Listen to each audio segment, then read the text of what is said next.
अस्सलाम वालेकुम नाज़रीन, आपकी आवाज़ के साथ आपका मेज़बान अली अकबर आपकी खिदमत में हाजिर है। नाज़रीन, आज हम मौजूद हैं असिस्टेंट कमिश्नर अलमास अबी साकिब के साथ। उनसे हम जानेंगे कि गवर्नमेंट डिग्री कॉलेज और गवर्नमेंट हाई स्कूल नंबर 1 हवेली लखा से शुरू होने वाला ये सफ़र है, इस सफ़र का आगाज़ कैसे हुआ? क्या शुरू से उनके दिमाग में था कि उन्होंने CSSE ही करना है या PMS करना है और असिस्टेंट कमिश्नर की पोस्ट पे जाना है, या वक्त गुजरने के साथ साथ उनके इरादे तब्दील होते गए? तो उनसे गुफ्तगू का आगाज़ करते हैं। अस्सलाम वालेकुम सर। जी वालेकुम अस्सलाम। क्या हाल चाल है अलमास? अल्हम्दुलिल्लाह ठीक ठाक। अच्छा, गवर्नमेंट हाई स्कूल नंबर 1 हवेली लखा, तो सोचें भी तो आप बहुत पीछे चले जाते हैं, उकाड़ा, दीपालपुर और फिर आगे। उस इलाके में रहने वाले लोगों को तो पता ही नहीं होता कि CSS PMS चीज़ क्या है। तो किस तरह ये जर्नी का आगाज़ हुआ? क्या शुरू से सोचा हुआ था? नहीं, शुरू से तो सोचना मैं कहूँगा कि थोड़ा गलत हो जाएगा। शुरू से तो नहीं सोचा हुआ था। मामला कुछ ये है कि चूँकि आप जब एक स्कूल की एज में होते हैं, वो तो मैट्रिकुलेशन की एज होती है, वहाँ तक तो आपको ये तक नहीं मालूम होता कि आपने करना क्या है। सही। हाँ, एक शॉर्ट टर्म ड्रीम जो आपको वालिदैन दिखाते हैं, जो मुआशरा दिखाता है, वो ये कि आपने डॉक्टर या इंजीनियर बनना है। तो आहिस्ता आहिस्ता जब आगे बढ़े तो जाके अंदाज़ा हुआ कि नहीं, सिविल सर्विसेज नाम तो ऑब्वियसली सुना हुआ था कि CSP नाम की कोई चीज़ होती है, लेकिन ये असल में क्या चीज़ होती है, इनकी क्या ताकत होती है, अब वो हमें मालूम नहीं था। हाँ, एक वाक़या मुझे अभी तक याद है कि मैं 8th स्टैंडर्ड में था जब मैं डिस्ट्रिक्ट कंपटीशन के अंदर गया था, डिबेट्स के अंदर। सही। तो एक कंबो साहब होते थे, मुझे अब उनका एग्जैक्टली नाम भूल चुका हुआ है, जो कि डिप्टी कमिश्नर उकाड़ा थे। सही। तो हम तकरीरी मुकाबले में वहाँ पे गए थे। तो मैं चूँकि तहसील विन कर चुका हुआ था, स्कूल लेवल भी यानी अपना सिटी लेवल भी विन कर चुका था, तो डिस्ट्रिक्ट लेवल के लिए जब वहाँ पे पहुँचे तो मैं और मेरे वालिद साहब साथ थे, चूँकि मुझे तकरीर वही तैयार करवाया करते थे। तो हम तकरीबन 3 घंटे DC साहब का इंतज़ार करते रहे। अच्छा। और उस ज़माने के अंदर ये DC भी नहीं था, ये DCO था। DCO होता था, डिस्ट्रिक्ट कोऑर्डिनेटर ऑफिसर। बिल्कुल। तो तब अंदाज़ा हुआ कि ये कोई बहुत बड़ी चीज़ है, जो कि 3 घंटे से हमें यहाँ पे इंतज़ार करना पड़ा। तो फिर वहाँ से एक जो ये इंटरेक्शन था विद पावर, ये जब हुआ तो अंदाज़ा हुआ कि नहीं, इस तरफ को बजाय ये कि बंदा रिसीविंग एंड पे हो बने। हाँ, नहीं, डॉक्टर इंजीनियर का तो अभी भी मामला दरमियान में था। सही। लेकिन ये एक जो था ना, इंटरेक्शन विद पावर, सही, इसने थोड़ी सी चमक दमक जरूर आंखों में दस्तक दी। आया। हाँ, जरूर नोट किया कि जनाब हाँ सही आना चाहिए, इधर भी आना चाहिए। तो ये शायद मैं कहूँगा कि कुछ इस तरह का मामला था इधर आने का। सही। उस वक्त की एज। अच्छा अलमास साहब, मतलब अगर हमने जितना आपके बारे में पढ़ा है तो आपके वालिद जो हैं वो स्कूल टीचर थे, तो उसी स्कूल में आप पढ़ते थे जी। तो जाहिर सी बात है, स्कूल टीचर जो हैं वो एक प्रेशर भी होता है। तो शुरू में जब इब्तदाई तालीम थी तो कितना प्रेशर था इस चीज़ का, और उनके साथ कभी ये चीज़ें डिस्कस हुई थी कि क्या बनना है, क्या नहीं बनना, क्या करना है, क्या नहीं करना?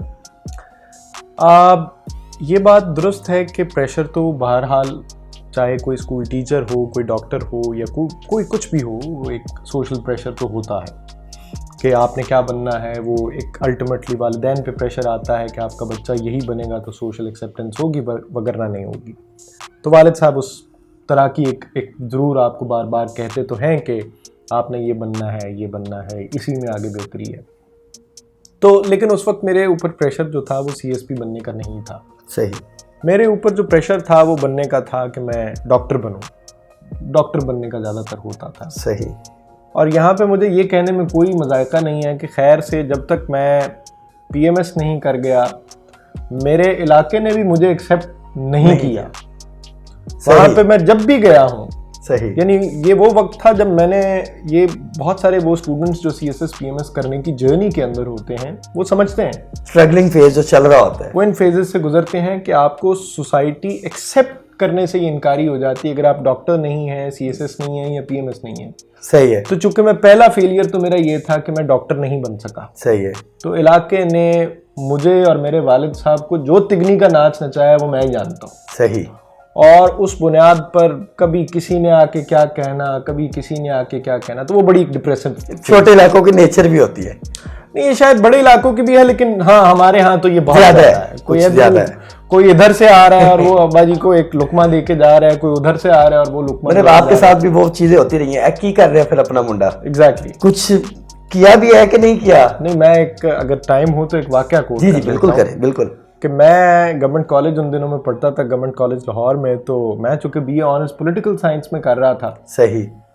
और मेरा उस वक्त जो ज़्यादा शौक था वो ये था कि या सीएसएस या फिर वकालत। सही हो गया। तो उस ज़माने में ये हुआ कि मैं गया वापस हवेली रखा, तो हमारे वहाँ पे जो गवर्नमेंट हाई स्कूल में जो एक वो फुटबॉल ग्राउंड है, वहाँ पे मैं एक मैच देखने गया हुआ था। फुटबॉल देखना मुझे बड़ा अच्छा लगता था। सही। तो वालिद साहब के एक स्टूडेंट वहाँ पे मिले। सही। तो उन्होंने मुझे पूछा कि जनाब आप क्या करते हैं? सही। तो मैंने उन्हें बताया जी कि मैं गवर्नमेंट कॉलेज में पढ़ता हूँ। तो वो हालांकि साहब जो थे वो वकील थे, लेकिन उनका कहना ये था कि अच्छा गवर्नमेंट कॉलेज से मेडिकल कर रहे हो? मैंने कहा नहीं मैं मेडिकल नहीं कर रहा, मैं बीए कर रहा हूँ, बीए ऑनर्स कर रहा हूँ। तो एकदम उन्होंने मुझे यूं हकारत भरी नज़रों से देखा और कहा कि नहीं यार मज़ा नहीं आया।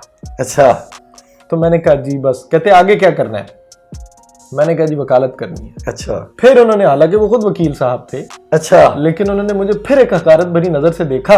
अच्छा। और मुझे उन्होंने कहा कि नहीं यार मज़ा नहीं आया। अच्छा सर, जैसे आपने अभी बात की गवर्नमेंट कॉलेज वाली, तो जर्नी आपका स्टार्ट स्कूल उकाड़ा के अंदर हवेली रखा, कॉलेज भी हवेली रखा, अचानक से गवर्नमेंट कॉलेज में आ गया जी। तो यहाँ पे एफसी कॉलेज भी तब मौजूद था जी। यहाँ पे और भी बड़े बड़े इदारे थे, पंजाब यूनिवर्सिटी भी मौजूद, मतलब एक पुराना इदारा है।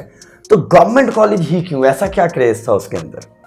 अच्छा, इसके लिए भी ना मुझे अभी तक याद है कि मुदस्सिर इकबाल साहब जो कि इस वक्त बोल न्यूज़ में एक बहुत बड़े एंकर हैं, जी जी, तो मैं उनके साथ यहाँ पे ट्रायल देने आया मैट्रिक के बाद, क्योंकि मैट्रिक में भी मेरा इतना अच्छा स्कोर नहीं था कि मैं गवर्नमेंट कॉलेज में या एफसी कॉलेज में ओपन मेरिट पर मेरा एडमिशन हो सके। सही।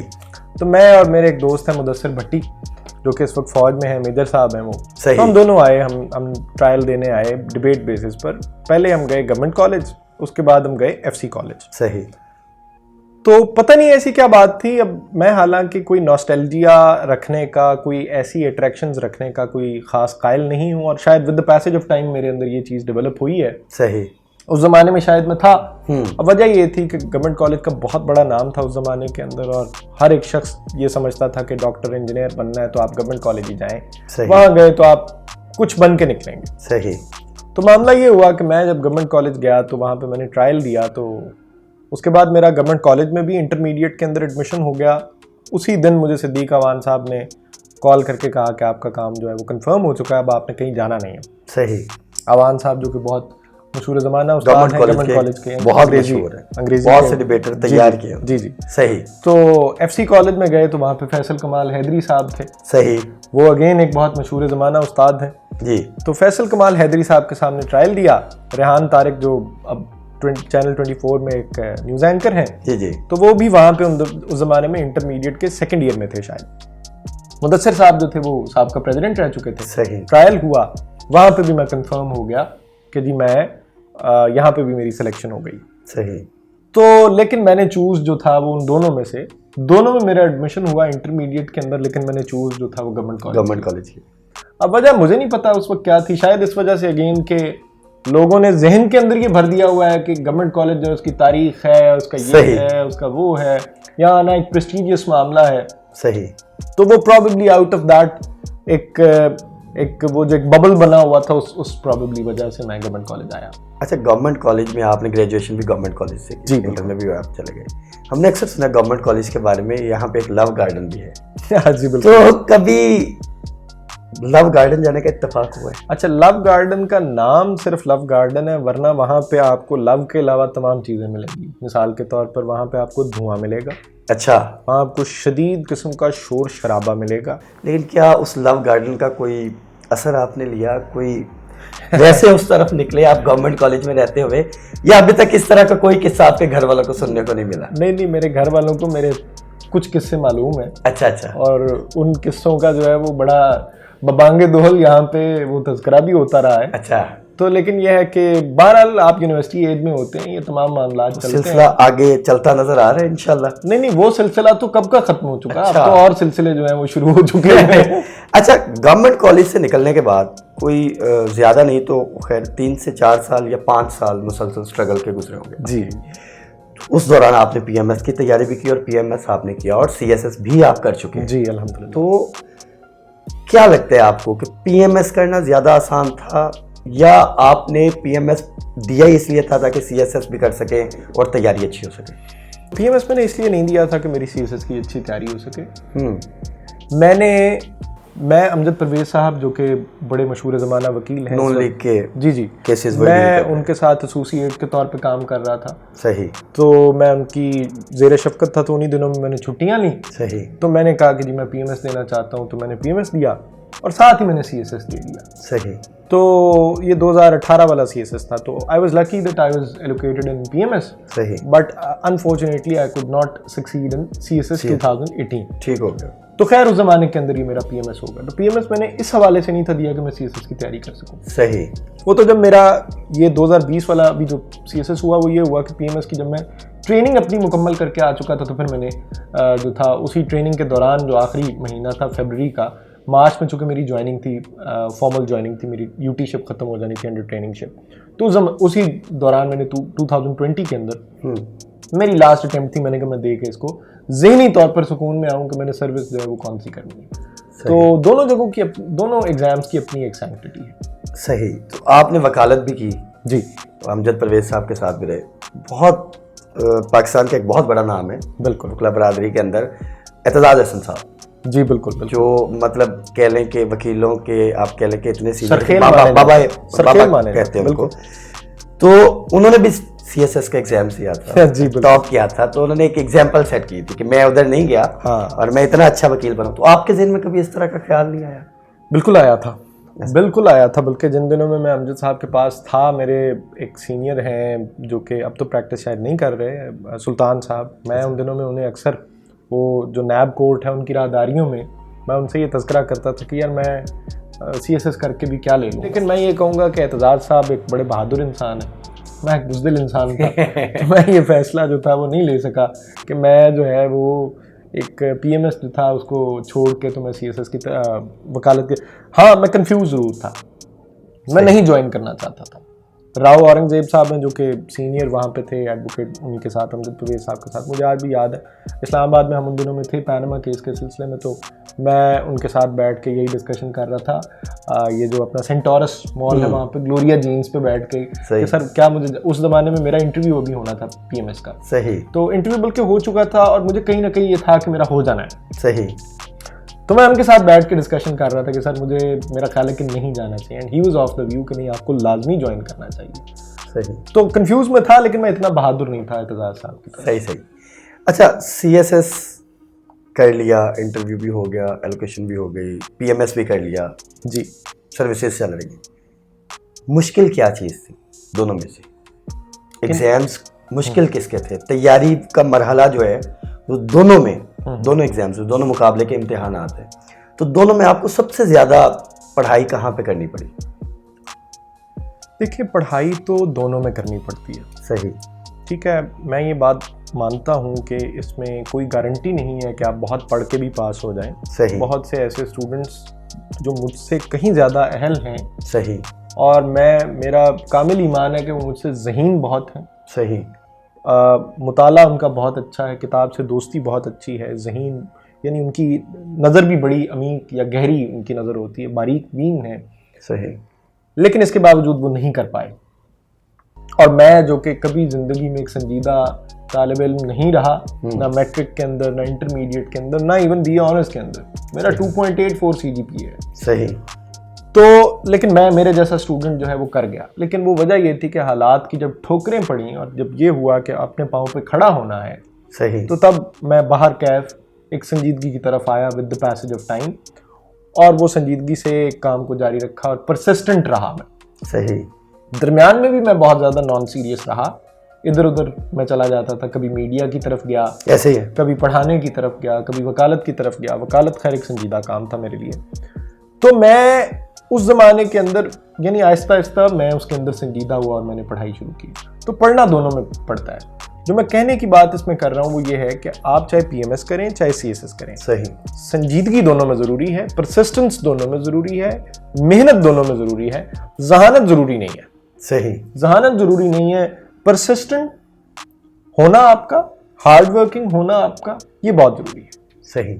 अच्छा, अब जो लोग हैं कुछ मतलब शहर के अंदर रहते हैं, उनके लिए बड़ा आसान है, लाइब्रेरीज हैं, लोग हैं जो CSS करके बैठे हैं, PMS करके बैठे हैं, गाइडलाइन है, एकेडमीज हैं, कुछ बैठे हैं हमारे देहात के अंदर लोग जी, यहाँ पे ये सब तमाम सहूलियात जो है वो मतलब नहीं है, अवेल करना तो दूर की बात है, इनके बारे में सोचना भी बिल्कुल सबर नहीं करता। बिल्कुल दुरुस्त बात। तो वो अगर चाहें कि CSS की तरफ आना है या PMS की तरफ, मतलब हमारे वही बात कि आज भी बैकवर्ड एरिया के अंदर जो है ना वो डॉक्टर, इंजीनियर जी और मैक्सिमम आप वो आर्मी में भेज देंगे, पुलिस में भेज देंगे, ये एक जी लेवल है। जी जी ठीक है, इससे ऊपर बढ़ने नहीं दिया गया। तो वहां का बच्चा जो है ना वो शायद सोच के भी घबरा जाता है कि पता नहीं क्या होगा। बिल्कुल दुरुस्त बात है। तो वो अगर करना चाहते हैं तैयारी, तो क्या करें, उनके लिए कितना आसान हो सकता है ये करना? अच्छा, बावजूद इसके कि अभी बहुत से टूल्स आ चुके हुए हैं, टूल्स के अंदर भी मसला है, उनके लिए ये सूरत हाल फिर भी मुश्किल रहेगी। सही। उसकी वजह पता क्या है, हमारा पूरी दुनिया में ही खैर हमारा तालीमी निज़ाम भी क्लासिस्ट है। सही है। यानी वो क्लासिज्म पर मबनी है। सही है। देखें, अब मेरे पास यहाँ पे दुनिया की हर फैसिलिटी है। सही। हर फैसिलिटी से मुराद कि मेरे पास एक्सेस टू इंफॉर्मेशन है, सही। कोई अच्छा टीचर अवेलेबल है। अच्छा टीचर अवेलेबल होने से मुराद है अंग्रेजी का उस्ताद। सही। अब अंग्रेजी एक प्रिविलेज है जो कि आपको बड़े इलाकों के अंदर मिलती है, जिसका शीन काफ दुरुस्त होगा वो आपको अमूमन बड़े शहरों में मिलेगा। सही बात है। आपको छोटे इलाकों में नहीं मिलेगा। सही। क्योंकि वो अगेन वही प्रिविलेज वाली बात है, तो वो एक्सेस टू इंग्लिश लैंग्वेज जो है वो ज़्यादा बड़े इलाकों के अंदर मौजूद है। तो चूंकि CSS और PMS के अंदर जो है वो बुनियादी जो रोल प्ले करना है वो इंग्लिश में प्ले करना है। सही। तो वो बच्चा हमेशा इस मुश्किल में ज़रूर रहेगा जो देहात के अंदर है कि वो अंग्रेज़ी कहाँ से करे। वो बाकी सब कुछ कर सकता है, अंग्रेज़ी वो वहाँ पे बैठ के नहीं कर सकता। सही। और उसके लिए ये मसला मौजूद रहेगा, और ये अलमिया है बहुत बड़ा।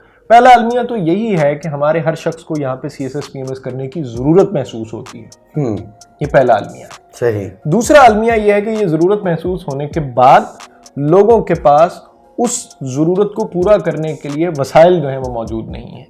ठीक है, वहाँ अब बेशक YouTube आ चुकी है, Facebook आ चुकी है, Google आ चुका है, इन सारी चीज़ों के बावजूद आपको एक मेंटोर की ज़रूरत पड़ती है जो आपका अंग्रेज़ी ऐसे चेक कर सके, जो आपको अंग्रेज़ी की जो है वो मश्क करवा सके, जो आपके कुछ और चीज़ें करवा सके। ठीक है, तो वो वहाँ पे उसको मुश्किल आती है उस चीज़ के अंदर। तो ये एक बहुत बड़ा अलमिया है। इसमें फिर पैसा आ जाता है, वो बच्चे जो थोड़ा अफोर्ड कर सकते हैं वही आते हैं। अब आप ट्रेंड देख लें, ज़्यादा बच्चे आपको गवर्नमेंट कॉलेज के मिलेंगे जहाँ पे थोड़े अपर मिडिल या मिडिल क्लास के बच्चे आते हैं, या आपको अब लम्स के बहुत ज़्यादा बच्चे मिलेंगे। अब लम्स की एक बहुत बड़ी तादाद है जो इधर आ चुकी है। सही। ठीक है ना।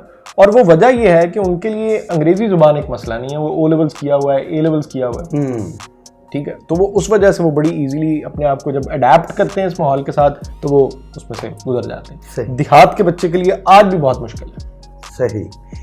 अच्छा, अक्सर हमने सुना है, चाहे वो PMC का पेपर हो या वो मेडिकल का NTS का पेपर हो, चाहे वो PMS का पेपर हो, CSS का हो, अक्सर ऐसी आवाज़ें सुनने में आती हैं कि पेपर निकलवा लिया, पेपर लीक हो गया, चेकिंग में मसला हो गया, पैसे दे के पास। CSS में भी ऐसा कुछ होता है? कभी सुनने में आया हो?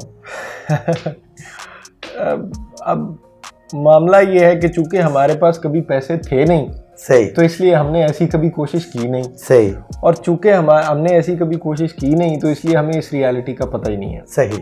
तो बाज़गश तो ऑब्वियसली आपको हर जगह पे सुनाई देती है, लेकिन हाँ एक बात मैं ज़रूर कहूँगा कि अब आके PMS और CSS, अब मुझे मालूम तो नहीं है, मैं किसी चीज़ की गारंटी नहीं दे सकता, और मैं चूँकि गवर्नमेंट सर्विस में हूँ तो अब तो मैं बिल्कुल भी नहीं दे सकता, क्योंकि मैं हर चीज़ अब खुद देख रहा हूँ और कर रहा हूँ। सही। तो मामला कुछ ऐसा है कि तमाम तर खराबियों के बावजूद आज भी CSS और PMS आपके मुल्क के अंदर one of the most fair exams में से शुमार होते हैं। फेयर सिर्फ इस लिहाज से कि उसमें चोरी चकारी का मामला, बाकी फेयरनेस पे तो ऑब्वियसली हमेशा क्वेश्चंस आते रहे और आते रहेंगे, और जायज़ सवालात हैं उसमें कि उनका जो क्राइटेरिया ऑफ सिलेक्शन है वो बहुत बड़ा सवालिया निशान है। और लेकिन जो भी उनका क्राइटेरिया है उसको बहरहाल वो किसी हद तक एटलीस्ट रिटर्न और इंटरव्यू के हद तक वो पूरा फॉलो करने की कोशिश करते हैं। अगर कोई ऐसा है तो मुझे मालूम नहीं है। सही। अच्छा, PMS और CSS दोनों की हैं, CSS की एलोकेशन हुई है, अभी आगे ट्रेनिंग भी शुरू होगी, तो अभी PMS को ही कंटिन्यू रखेंगे या CSS की तरफ जाएंगे? ये बहुत मुश्किल सवाल आपने पूछा है। क्योंकि मेरी जो एलोकेशन हुई है वो मतलब CSS इधर भी के आप अंदर- असिस्टेंट कमिश्नर हैं, उधर भी आप असिस्टेंट कमिश्नर ही जी होंगे। बिल्कुल। अच्छा, उधर जो मेरी एलोकेशन हुई है वो इनलैंड रेवेन्यू सर्विसेज के अंदर हुई है, और वो असिस्टेंट कमिश्नर इनकम टैक्स हूँगा मैं, और यहाँ पे असिस्टेंट कमिश्नर रेवेन्यू हूँगा मैं, जो कि आपको अमूमन तहसीलों के लेवल पर नज़र आते हैं। अब मामला ये है कि दोनों में मैंने 2-3 चीज़ें देखनी हैं, उन्हीं बुनियादों पर मैं अभी आजकल सोच विचार में हूँ, दोस्त अहबाब से मशवरा कर रहा हूँ, सही।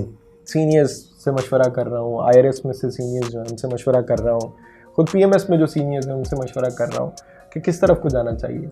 तो ये अभी ऐसी चीज़ है जिस पे अभी फैसला होना बाकी है, क्योंकि दोनों तरफ के अपने प्रोज हैं, अपने कॉन्स हैं, सही। दोनों के अपने चार्म्स हैं, अपने कुछ पिटफॉल्स हैं, उनको देख के फैसला करना होगा। बहरहाल मेरे लिए फैसला करना मौजूदा सूरत हाल के अंदर एक मुश्किल फिलहाल सही है। अच्छा, आखिर में वो लोग जो करना चाह रहे हैं CSS, लोग शॉर्टकट ढूंढते हैं, आसान रास्ता तलाश करते हैं, मतलब आसान रास्ते में ये है कि मंजिल आपके करीब हो जाती है। उनके लिए कोई मैसेज कि मतलब ये तो नहीं है कि 20-20 घंटे ही आप पढ़ाई को दें तो आप CSS PMS करेंगे, तो क्या वो कर सकते हैं कि वो भी मतलब अगर ब्यूरोक्रेसी में आना चाहें तो उन्हें क्या करना चाहिए, क्या आपका मशवरा होगा? 3 बातें। हाँ। पहली बात, CSS PMS करना कोई मुश्किल नहीं है, और जिन्होंने किया है वो कोई जिन्नात नहीं है, कोई हूर परियां नहीं है, वो इंसान है आप ही की तरह। नंबर 2, मामला ये है कि CSS और PMS जो हैं वो वेरी डूएबल टास्क्स हैं। आपको सिर्फ बुनियादी चंद एक उसके अंदर उसकी ट्रिक्स को समझना है कि पेपर्स किस तरह से आते हैं, किस नेचर के सवालात पूछे जाते हैं, पास पेपर्स को देखें, उनसे ट्रेंड को समझें, सब्जेक्ट्स को सेलेक्ट करें, उनकी एक ख़ास किस्म की ट्रिक को समझें, then go ahead. And the last thing, कोई 20-20 घंटे पढ़ने की ज़रूरत नहीं है। हाँ, it again varies from student to student, that अगर एक स्टूडेंट जो है वो एक चीज़ को एब्जॉर्ब करता है 20 घंटे में, तो वो 20 घंटे पढ़े, और ये कोई मसला नहीं है। हर एक बंदे की डिफरेंट एक ब्रेन सेल्स काम करते हैं। मैं मसलन बड़ा देर से मुझे चीज़ें समझ आती हैं, मुझे जल्दी समझ नहीं आती, मैं बड़ा टाइम लेता हूँ एक चीज़ को समझने के लिए, मेरे जहन में सवालात बड़े रह जाते हैं। तो it varies from person to person, there is no set formula for that. आपने उस चीज़ के लिए करना सिर्फ ये है कि अपनी तबीयत को समझें, उसके मुताबिक अपनी एक रूटीन बनाएं, एंड देन गो अहेड। मसला ही कोई नहीं इतना बड़ा, कोई इतना बड़ा मामला नहीं है जो लोगों ने बना के आपके सामने पेश किया हुआ है, या मैंने आपके सामने बना के पेश किया हुआ है। हाँ, इतना आसान सिर्फ इसलिए नहीं है क्योंकि लोग बहुत ज़्यादा हैं। बाकी आपने जो यूनिवर्सिटीज़ के अंदर एग्ज़ाम पास किए हैं वो इससे ज़्यादा मुश्किल थे, इससे ज़्यादा क्वालिटी के एग्ज़ाम थे। इसमें सिर्फ मसला ये है कि इसमें जान के लाले पड़े होते हैं। सही। चलिए अलमाज साहब, बहुत शुक्रिया आपका, आपने बहुत कीमती वक्त में से हमें मोहब्बत बख्शी, और उम्मीद है कि आपकी इस पैगाम से बहुत से लोग बहुत कुछ सीखेंगे। तो इसी के साथ नाज़रीन इजाज़त दीजिए, एक नई कहानी और एक नई पर्सनैलिटी के साथ इंशाल्लाह बहुत जल्द आपसे मुलाकात होगी। अल्लाह हाफ़िज़।